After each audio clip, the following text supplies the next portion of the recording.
Hello everyone. In this video, we are going to discuss about the function of the cell membrane.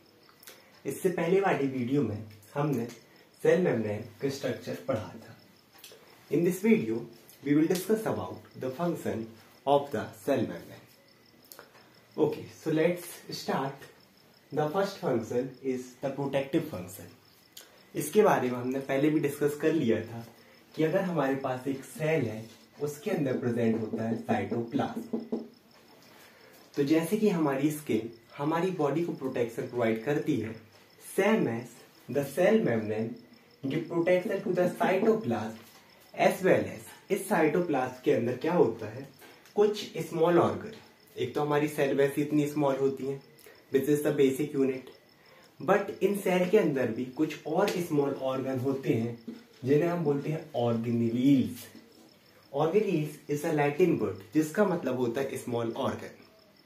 तो जो हमारी cell membrane है एक तो हमारे साइटोप्लाज्म को प्रोटेक्शन देती है एज वेल एज उसके अंदर जो भी स्मॉल ऑर्गन है यानी कि ऑर्गेनेल्स उन्हें प्रोटेक्शन प्रोवाइड करती है. The second one is selective permeability. इसको भी हम पिछले वाले वीडियो में डिस्कस कर चुके हैं कि हमारी जो सेल मेम्ब्रेन रहती है it is a semi permeable membrane, यानी कि ये उन सब्सटेंसेस के लिए तो परमिएबल होगी जो कि हमारी बॉडी में प्रोडक्शन ऑफ एनर्जी या immunity, we can say that the essential means जरूरी, उनके लिए तो ये परमिएबल होती है. बट जो भी हम बोल सकते हैं कि हानिकारक प्रोडक्ट, द हार्मफुल सब्सटेंसेस, ऐसे सब्सटेंसेस जो कि हमारे इस साइटोप्लाज्म, न्यूक्लियस और इन ऑर्गेनेल्स को डैमेज पहुंचाएंगी, उनके लिए it act as a barrier, यानी कि उनके लिए क्या होती है, impermeable. Let's move forward. The third one is absorptive function. This is most important. अब आप सभी को पता है कि हम लोग क्या करते हैं, खाना खाते हैं for the production of energy. अब हम जो खाना खाते हैं वो हमारे डाइजेस्टिव ट्रैक्ट यानी कि माउथ से जाता है. बट आप लोगों ने कभी सोचा कि जो हमने खाना खाया वो तो हमारे माउथ से डाइजेस्टिव ट्रैक्ट में गया है, बट अगर हम प्रोडक्शन ऑफ एनर्जी देखें तो हमारी सेल फॉर एग्जांपल मेरी इस फिंगर में भी प्रेजेंट है और वहां पर भी एनर्जी प्रोडक्शन हो रहा है. अब ये जो एनर्जी प्रोडक्शन हो रहा है इसके लिए हमें चाहिए न्यूट्रिएटिव सब्सटेंसेस जो कि हमने खाना से खाया. तो ये जो न्यूट्रिएटिव सब्सटेंसेस हैं हमारे डाइजेस्टिव ट्रैक्ट से मेरी फिंगर तक कैसे पहुंच रहे हैं, it is because of the cell membrane. For example इसे हम अच्छे से समझते हैं. अब इसमें आप ये जो देख पा रहे होंगे it is the digestive tract. यहां पर अगर हम फूड का इंटेक करते हैं तो ये हमारे पास है न्यूट्रिएटिव सब्सटेंसेस. अब हम यहां पर देखें तो इसके बाजू से हमारे पास प्रेजेंट होती हैं ब्लड वेसल्स और इन दोनों के बीच का स्पेस होगा इंटरस्टिशियल स्पेस. इसे हम डिस्कस कर चुके हैं. अब यहां से क्या होता है, हमारे न्यूट्रिएटिव सब्सटेंसेस इस इंटरस्टिशियम से होते हुए हमारी ब्लड वेसल में जाते हैं.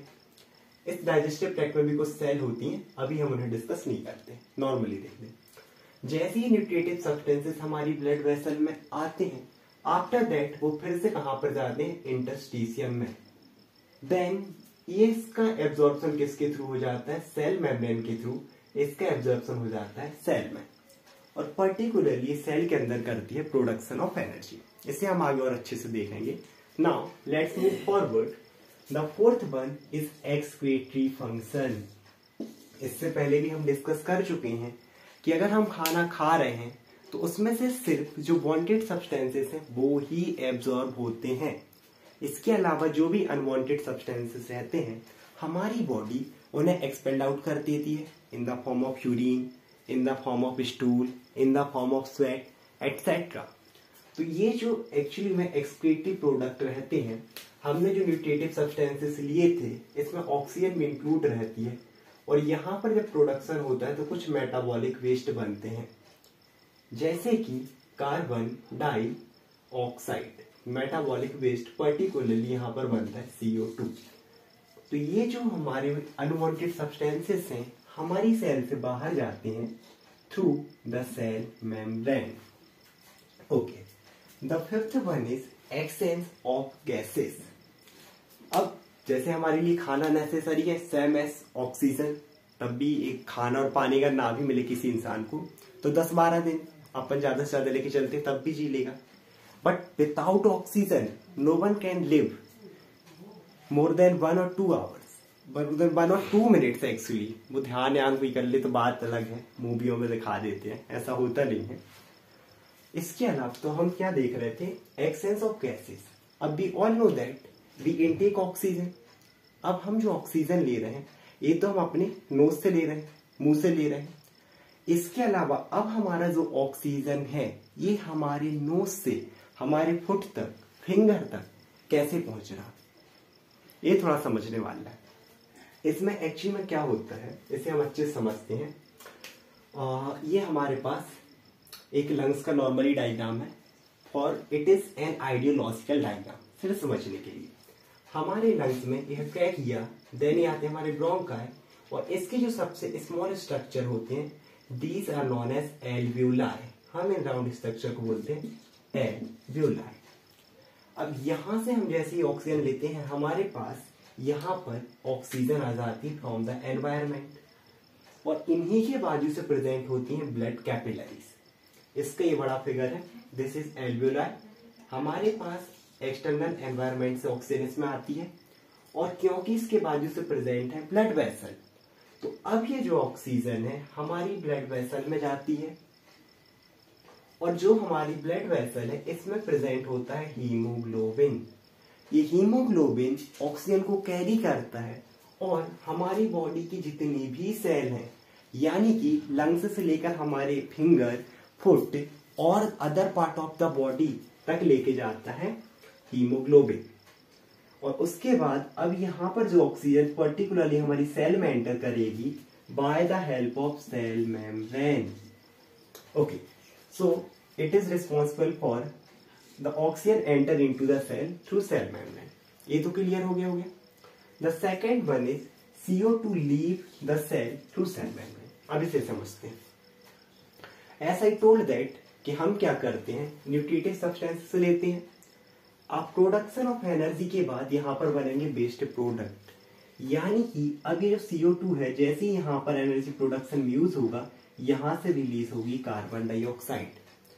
अब कभी आप लोगों ने सोचा कि हम जो इतनी सारी कार्बन डाइऑक्साइड हमारी बॉडी के सभी पार्ट में बनेगी, यहाँ all the parts of the body.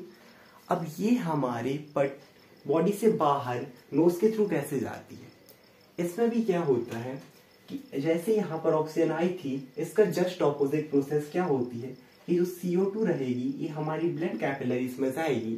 Then ये जो ब्लड कैपिलरीज रहती हैं ये आती हैं हमारी एल्वियोलाई में और एल्वियोलाई के होते हुए यहाँ से जो कार्बन डाइऑक्साइड रहती है वो हमारी बॉडी से एक्सपेल्ड आउट हो जाती है, मीन्स बाहर चली जाती है। अब आप लोग के मन में एक डाउट आ रहा होगा कि सर अब आपने बोला कि हमारी ऑक्सीजन एल्वियोलाई से सेल में जा रही है और कार्बन डाइऑक्साइड सेल से एल्वियोलाई में जा रही है, ऐसा क्यों? ये भी तो हो सकता है कि हमारी कार्बन डाइऑक्साइड यहाँ से यहाँ जाने लगे और ऑक्सीजन यहाँ से यहाँ जाने लगे। नहीं, ऐसा नहीं होता। इसका रीजन क्या है, जो हमारी ऑक्सीजन एल्वियोलाई से सेल में आ रही है ये आती है पार्शियल ग्रेडियंट और you can see that pressure gradient. अब इसे मैं बहुत डीप में नहीं बताऊंगा, नहीं तो आप लोगों को मनोबल कमजोर होने लगेगा, बट क्योंकि it is the topic of respiratory system हम वहां डिटेल में पढ़ेंगे। अभी आप समझने के लिए कैसे समझ सकते हैं कि सपोज कीजिए हमारे पास 2 टंकी है, एक टंकी में हमारे पास वाटर है 50 लीटर और एक टंकी है जिसमें हमारे पास वाटर है 10 लीटर। तो अब आप लोग बताइए वाटर कहाँ से कहाँ जाएगा? ऑब्वियस सी बात है कि वो 50 से जाएगा 10 में। सेम कुछ ऐसी सिचुएशन यहाँ पर होती है, इसे हम रेस्पिरेटरी सिस्टम में पढ़ेंगे।